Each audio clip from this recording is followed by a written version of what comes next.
كتاب 40 حديثة سقلفة. بسم الله الرحمن الرحيم. الحمد لله رب العالمين، الصلاة والسلام على رسول الله صلى الله عليه وسلم.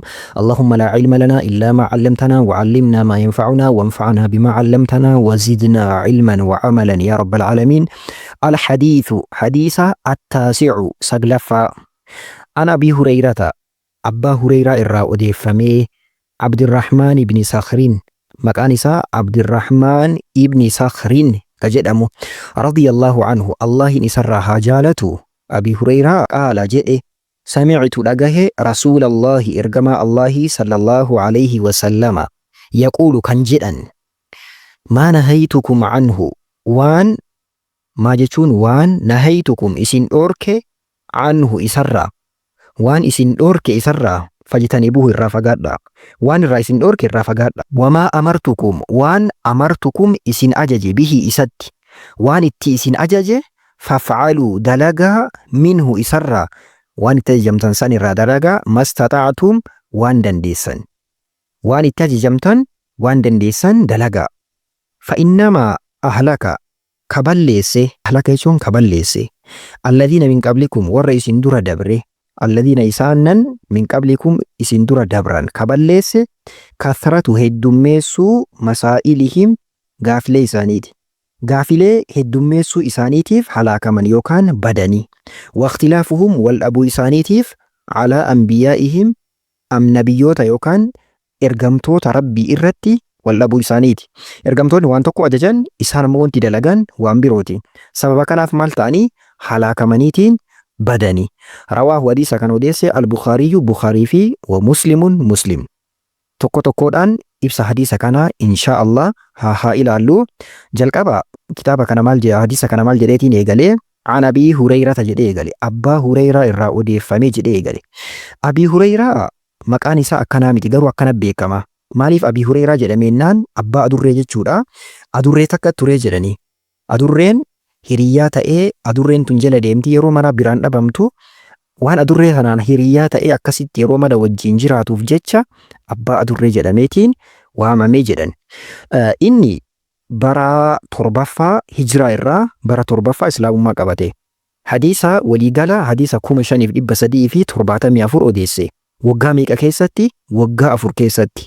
يا الله غارين وغا صديقرا عمره جراني اسول وليغلا وغا افوري وغا افور كيستي وغا افور حديث كوم شني يبقى صديق ترباتم يفور نبي رسول صلى الله عليه وسلم وديسي وروت نبي را حديث تعالى في باي اوديسن كيسا توكفان ابي هريره دا اساني حديثوتا ور كوما اولوديسي صحابوتا نما تربه توكفان ابي هريره حديث كوم شني يبقى صديق ترباتم يفور لما فانا عبد الله بن عمر حديث كوم لما يبقى جهافي سودوما سدفان أنس بن مالك حديث كوما لما في بلما في سديتمي جا أفرفا عائشة حديث كوما لما في بلما في قرآن شنفا عبد الله بن عباس حديث كوما توقف بجاف جاتما التانسي جابر بن عبد الله حديث كوما توقف بشني في أفرتما إن تمرا أبي سعيد الخدري حديث كوما توقف في ترباتما نموتا صحابوتا حديث كوما أولو ديسان كنيني آنيتين ورجرو عبد الله بن مسعود في عبد الله بن عمرو بن العاص عبد الله بن مسعود حديث دبا سديتي في فرتم سدي اوديس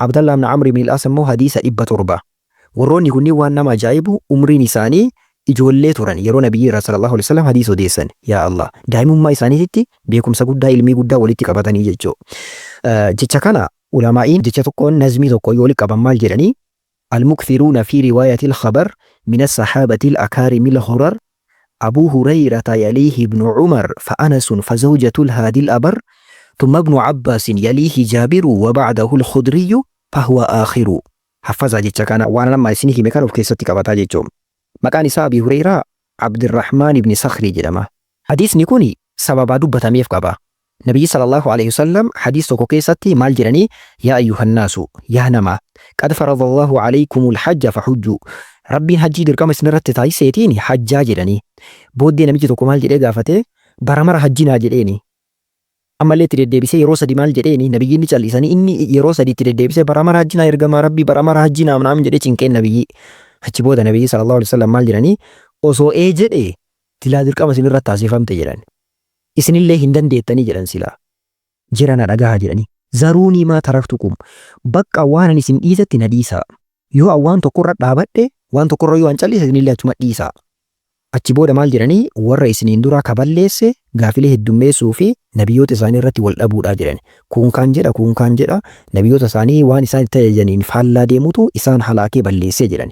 Kanaaf nabiyyi sallallahu alaihi wasallam hadiisa kanaan wal qabsiisanii sababa kanaaf jecha akkanaa jedhanii jechuudha. Maa nahaytukum anhu fajtanibuuhu wa maa amartukum bihi faf'aluu minhu mastata'tum.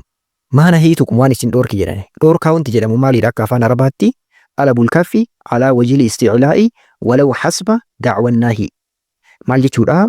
Waan tokkorraa dalagaa tokkorraa nama dhoorkuu barbaaduu jechuudha. Karaa kamiin jennaan nama sanirratti olaantummaa haala qabaniin. Namni nama tokko ol ta'e osoo akka yaada isaatti illee ta'e waan tokkorraa nama dhoorkuudha yookaan nama ittisuudha. Santu dhoorkaa jedhama akka afaan Arabaatti. Hadiisa kana mee xiinxallaa waan ani irraa isin dhoorke ka jedhu irratti fajtanibuuhu bichaa jedhanii dhiisan yookaan irraa fagaadhaa qofa jedhan. Waan isin ajaje immoo haga dandeettan qofa dalagaa jedhanii mastata'tum jedhan. Haga dandeettan qofa dalagaa jedhanii dubbatan. Iddoo dhoorkaa irratti illee maa haga dandeettan jedhu dhabanii. Maaliif iddoo ajajaa qofa irratti haga dandeettan maaliif jedhan jennaan nabiyyi sallallahu alaihi wasallam dhoorkaani yookaan wanti dhoorkamaa ta'e tokko irraa fagaatuudha. Wanti ajaja ta'e yoo dalaguudha. Wanti irraa dhoorkamani waan tokko dhiisuudha. Wanti ajaja immoo maali? Waan tokko argamsiisuudha. Namni tokko waan tokko argamsiisu waan tokko fiduudhaaf dandeettii qabaatu qaba. Yoo danda'e waan tokko dalagaa. Dhiisuudhaaf ammoo dandeettiin barbaachisu. Dhiisuun maali? Waa argamsiisuu miti aslan. Wannuma tokko dhiisuudha isuma dalaguu dhabu. Dandeettiin barbaachisu jechuudha. Sababa kanaaf nabiyyi sallallahu alaihi wasallam kaan irratti dandeettii jedhanii kaan irratti ammoo dandeettii dirqama gochuu dhabanii jechuudha. Hubattan natti fakkaata. Ittaansee maal jedhanii? Fa'innama ahlaka alladhiina min qablikum. Warra isiniin dura dabre kaballeesse kasratu masaa'ilihim waqtilaafuhum ala anbiyaa'ihim. Gaafilee heddummeessuu isaaniitii fi nabiyyoota isaanii irratti wal dhabuudhaa jedhani. Gaafii heddummeessuun kuni akkami jennaani ulamaa'iin maal jedhanii gaafilee heddummeessuun jibbamaa jedhan akka islaamummaatti. Yoo barnootaaf ta'e malee yoo barnootaaf hubannaadhaaf yoo ta'e malee gaafii heddummeessuun jibbama. Fakkeenya gaafilee akkamii as'ilatu ta'annuti wa ta'amiiki. Gaafii nama cinquudhaaf nama cannaquuf jedhaniitiin kan nama gaafatanii meelikii argisiisamee waan kana beekaa laata jedhaniitiin nama qoruudhaaf jedhaniitiin gaafilee akkana dhiyeessan miidiyaa kanarraa fa'aa namoonni akkaataa garaagaraatiin kan dhiyeessaniin argitanii bakka wantoonni akkasii islaamummaa keessatti jibbama. Ittaansee gaafii faayidaa hin qabne kan namni illee itti hin ajamne waan faayidaa hin qabne waan namni itti hin ajamne gaafatuun sirrii miti.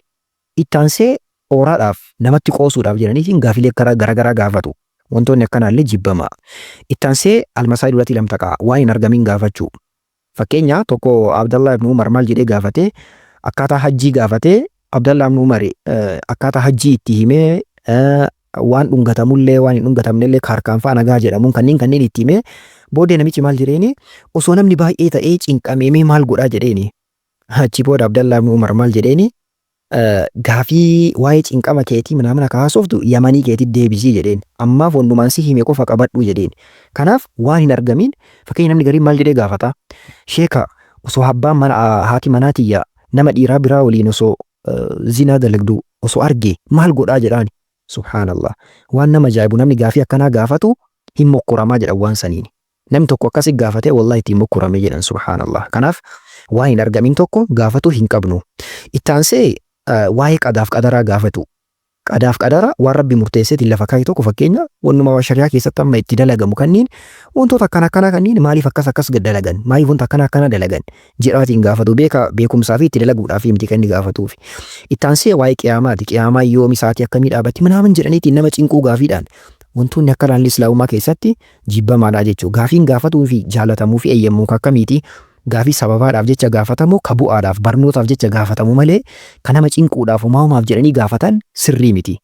Wantoota akkasii shari'aan irraa dhorkaa jechuudha. Hadiisni saglaffaan kitaaba Rawaa'iinaa kana fakkaataa waan isiniif hin galin gaafachuu dandeessu. Assalaamu alaikum warahmatullaahi wabarakaatuh.